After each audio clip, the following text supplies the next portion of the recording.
people tend to put us into boxes? Do we tend to compartmentalise what we think of people when we meet them? Yes or no? Absolutely. So now, let's look at the guiding psychological principle behind that, because that's the important part of this. Now, if we're going to be placed in a box, and that box fully describes and encompasses who we are as an individual, right? How could you best describe a salesperson? Right? What have you been taught about salespeople since you were kids? What would be one of the rules? Lowest form of life. Lowest form of life. Well, yeah, we were rated below prostitutes. Seriously, we were. There was a rating, right, on what the public thought of, you know, who was the dodgiest, or something like that, and we were rated below prostitutes. How is that? Yeah, you know what? Some of the real estate agents I know are the finest human beings on earth. Some of the real estate agents I know are the most honest people you will ever meet. Right? So clearly they're dealing with the wrong ones. Right, but now let's just get back to that for a minute. So we've been taught since we were salespeople that they're the lowest form of life. What else have we been taught since we were kids about salespeople? Don't sign anything till you read the fine print. And why wouldn't you sign anything? Because we don't trust them. Right? You can never trust a salesperson. Yes or no? Has everyone been taught that at some point in their life? We still think that way, right? So clearly there is a box there and a set of parameters that describe us, and there's a meaning that's placed on who we are, yes or no? Now I want you to get now that meaning will set up a behavioural action in your client. And whether it's reflex or whether it's deliberate, it will set up a behavioural action in your client.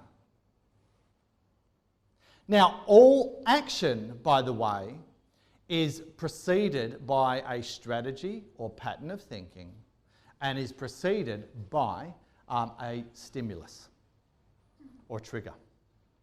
So all action, all behavioural action is preceded by a pattern of thinking or a strategy of thinking and then by a stimulus or a trigger. So then if we're saying now that they've put us in a box and that box is not to trust the salesperson, right? Let's go back a few steps. Let's go back a few steps. Who'd like to do that with me? There's a strategy of thinking that goes with that, isn't there? Right? The strategy of thinking is we go back, so we see a salesperson, that's what would that be? We see the salesperson walk in the door, what would that be? Yeah, danger, right? But that is the trigger or stimulus, yes or no? Right, that's the trigger or stimulus. So that they now go through a strategy of thought, and that strategy of thought is they recall all the reasons, all the times, all the things that have gone wrong to them with salespeople, yes or no? All of these recollections happen in the blink of an eye, within the flashest of a second.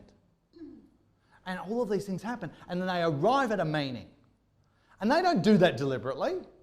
So you don't walk in the door and they look you up and down and go, salesperson, no trust.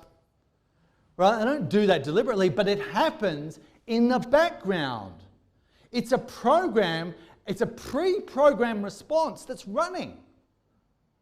Can you see what I'm saying here?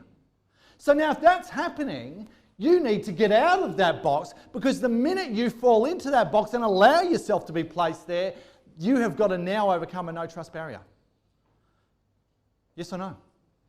Now, if you have to overcome a no trust barrier, and bear in mind now that everyone else has to overcome that as well, and someone else overprices and cuts fees, right? Because that's the only way now we can be distinguished between each other, then our only course of action is either to overcome this barrier or cut fees and overprice. And it's how convincing we make that. Yes or no? Am I right or wrong?